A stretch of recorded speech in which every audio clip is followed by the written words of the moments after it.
Hello, I'm Dr. Marianne Teitelbaum, and today we're going to talk about how so many people are avoiding so many foods to the point where there's hardly anything left to eat, and what we need to do about that. So what has happened is, over the past several decades, a new phenomenon has arisen. We're becoming food averse to the point that we're now avoiding all various classifications of food and ultimately pushing ourselves into a corner where there's hardly any food left to eat. Let me explain what I see happening to many of the patients I speak with on a daily basis. First, people began avoiding gluten and dairy as they became sensitive or allergic to their proteins. The proteins in gluten and dairy are the two most difficult to digest, and unless your digestion is working 100% effectively, you'll develop a sensitivity to them as they remain undigested in your gastrointestinal tract.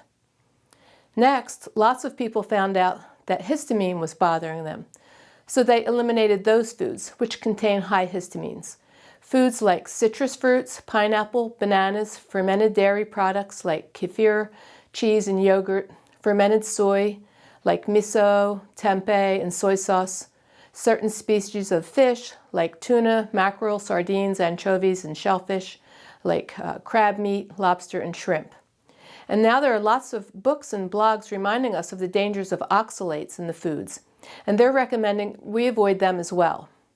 Oxalates are found in green leafy vegetables like kale, spinach, Swiss chard, collard greens, rhubarb, okra, beets, sweet potatoes, berries, kiwi, figs, oranges, soybeans, black beans, navy beans, and lentils, grains such as wheat, quinoa, and buckwheat, dark chocolate, tea, and cocoa. Oxalates in the food may cause certain susceptible people to form kidney stones. This is because oxalates combine to minerals like calcium, which can then form crystals, leading to the formation of kidney stones. And Dr. Stephen Gundry wrote his groundbreaking books all alerting us to the dangers of food, which contain phytates and lectins, leading a large swath of the world's population to avoid them. Phytates are found in whole grains, bran, oats and wheat, soybeans, lentils, chickpeas, kidney beans, almonds, peanuts, sunflower seeds, and sesame seeds. And lectins are found in wheat, barley, rye, soybeans, lentils, chickpeas, and kidney beans, tomatoes, eggplant, white potatoes, bell peppers, milk and cheese, apples, bananas, and cherries. Now, in addition to this never-ending list of foods to avoid, people are now also getting in-depth blood work to identify the foods that they're sensitive and allergic to, sometimes adding dozens of otherwise healthy foods to the growing list of foods they must also avoid. Some patients who suffer with irritable bowel syndrome, or IBS, and other digestive disorders are told to avoid the high FODMAP foods, which are wheat, rye, onions, garlic, beans, lentils, chickpeas, and other legumes, certain fruits like apples, pears, watermelon, mangoes, apricots, cherries, nectarines, peaches, pears, plums, vegetables like cauliflower, honey, and many dairy products, including milk, ice cream, soft cheeses, and others. Now, other people have an overgrowth of Candida albicans yeast, which is basically 95% of the population, and they're told to avoid foods that feed yeast, which is almost every food known to mankind. And others on their own have decided to go on special diets, like a keto diet, which recommends avoiding grains, sugars, fruits, and starchy vegetables like potatoes and corn. And still many others follow a Paleo diet, which excludes grains, legumes, beans, lentils, and dairy products. There are other exclusive diets which are too numerous to mention here, but I think you're getting the idea. So this pretty much leaves us with a measly list of a few scant foods left that are safe to eat, which also leaves us malnourished and depleted, and hungry, but afraid to eat anything. So what's the answer to all this? Is it safe or even beneficial to avoid all these foods? What does Ayurveda have to say about all this?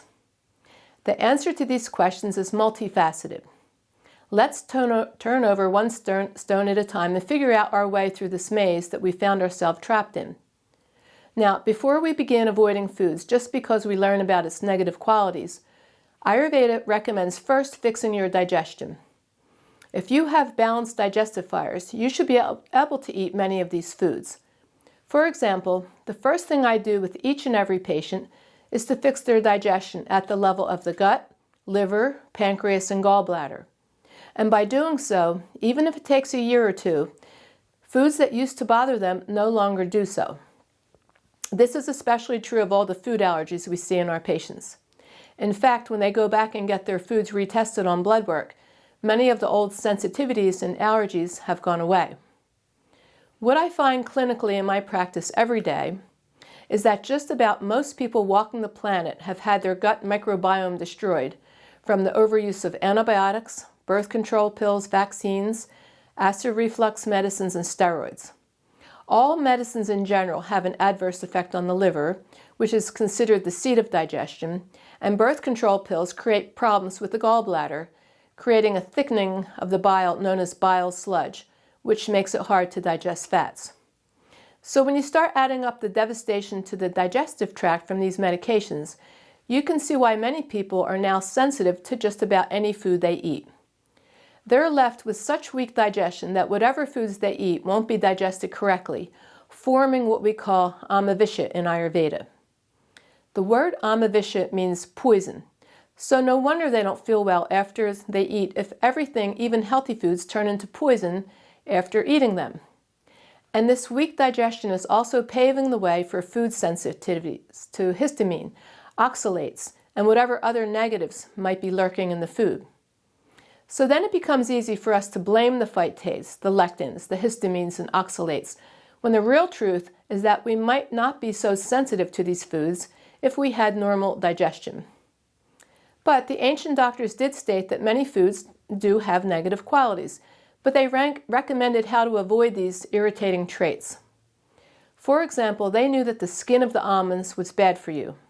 Now we know it's loaded with phytates and lectins, which may cause leaky gut. So it was always recommended to soak the almonds overnight and peel the skin in the morning before eating them.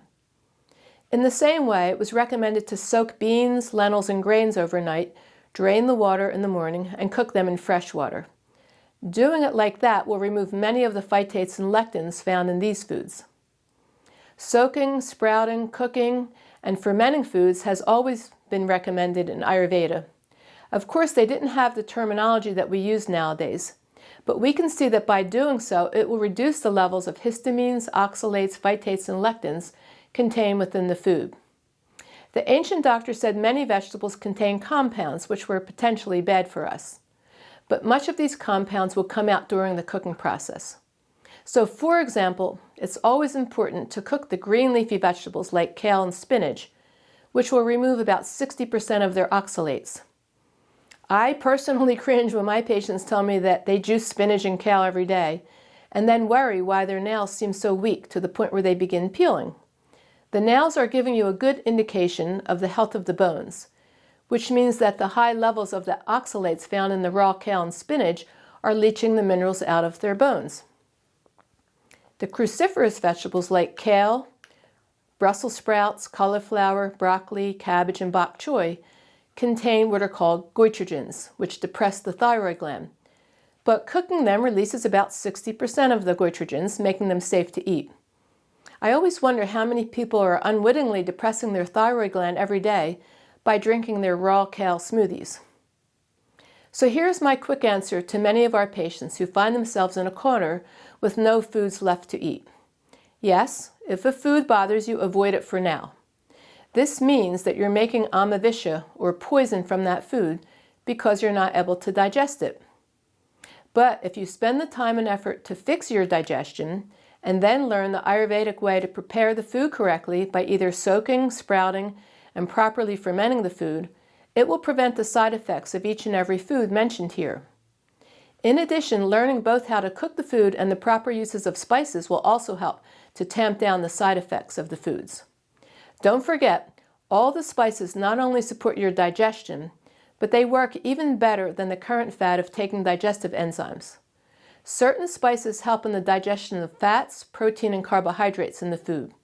So learning how to use them will also help mitigate the nasty side effects found in the otherwise healthy foods. So yes, continue to read the books and blogs and listen to the podcasts about foods, but always remember that when we learn about these nasty compounds held within the fibers of the foods, we don't want to think that right off the bat they need to be eliminated from our diet to the point where there's nothing left to eat. And at the same time, remember that most of us have had our digestion weakened from all the pharmaceuticals we took, even if it was 20 or more years ago. Unless you fix your digestion, it will make you extremely sensitive to most, if not all, foods, even if your digestion was damaged decades ago. Unless you figured out how to fix your liver, thin out your bile, bring up your digestive enzymes naturally, and repopulate your gut microbiome, then many of these foods will make you sick, especially if you don't know how to mitigate their side effects. But if you fix your digestion, learn all the proper ways to prepare food and cook it with spices to enhance your digestive functions, you can open up your world to eating a great variety of food once again. Having said all that, Ayurveda also warns against improper combinations of foods. For example, it is not recommended to eat yogurt and spinach together, and heating honey destroys the delicate enzymes in it, turning it into a food that can clog your body's physical channels. So it must always be taken raw at room temperature and not cooked or baked into foods. Plus, they have guidelines about the proper intake of food, such as dairy products, yogurt, and many other foods. Instructions are given so as how to buy the best quality foods and then how to prepare them in the proper way before eating them to maximize both their digestion and absorption into the bloodstream. For example, many of our patients who told me they were lactose intolerant were pleasantly surprised when they incorporated the good quality milk, such as raw A2 non-homogenized milk from grass-fed cows, and were taught how to boil it first to make it more digestible, how to take it in the correct way, and also learned which foods it properly combines with. And here's one last bit of advice. If you do find a food that you like and it agrees with you, don't overdo it. Because if you eat that food over and over several times a week or on a daily basis, eventually the negatives in that food will start to make themselves known, and you might develop a sensitivity to that food. So my best advice is to also keep a variety of fruits, vegetables, grains, legumes, and proteins in your diet to avoid this tendency. But at the same time, work with an experienced Ayurvedic practitioner who knows how to both fix your digestion while at the same time teaches you how to prepare and combine the foods correctly to prevent the side effects you might be hearing about. I hope this information was helpful to you as you try to figure out what to eat in this world with all the dietary advice being hurled at you from all sides. I think you'll like the level-headed approach Ayurveda has to offer. Thank you.